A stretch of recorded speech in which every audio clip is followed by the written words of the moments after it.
what your grief is craving. That's such a personal question. So I want to thank you for really offering that care to each other, to strangers, right? You can even do little things like creating an altar for the people that you miss. It can be as small as in a little tin. In Minnesota, people call it stuffing. I'm from the South, we call it dressing. And she had her own nuance around that. I'm not the cook in the family.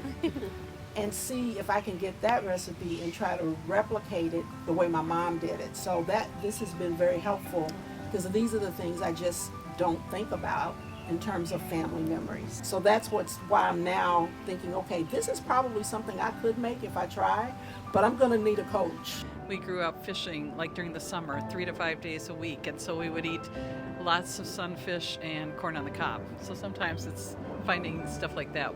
I grew up in Grand Forks, North Dakota, and it's a farming area, although I never lived on a farm, but my parents did. And we always had a garden, and so right now I'm craving sugar snap peas.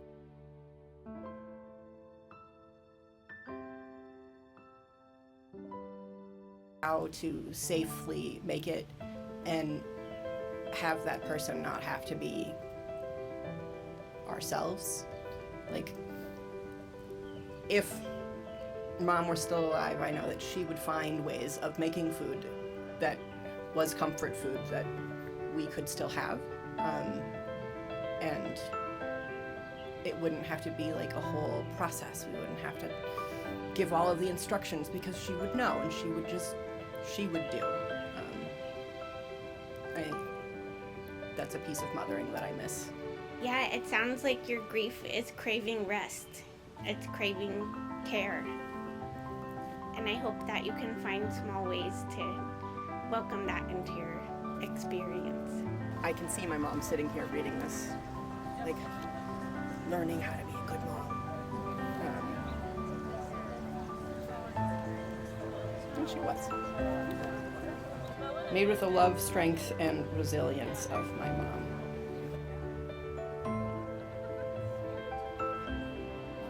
It was grief. My father had just passed away. Literally, as I was transitioning out the legislature, all this stuff was going on. My dad passed away.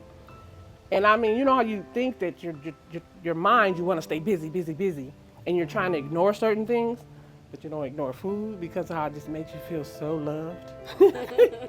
And that's my story. I was baking these peach cobblers every single day. My son would come home from college and he knew. So he was my guinea pig. He would try all these different crusts. And today I stand before you and say, now, here's this social enterprise that we built.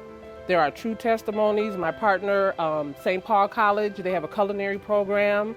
And so students perform an externship with Latunji's Palette Bakery and Cafe.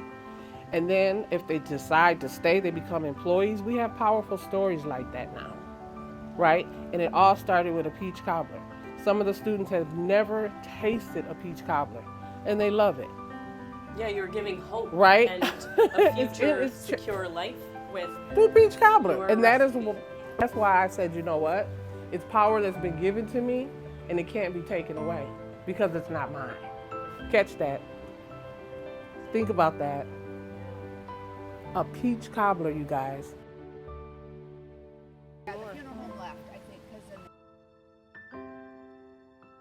Please take home some pie. We have lots of pie.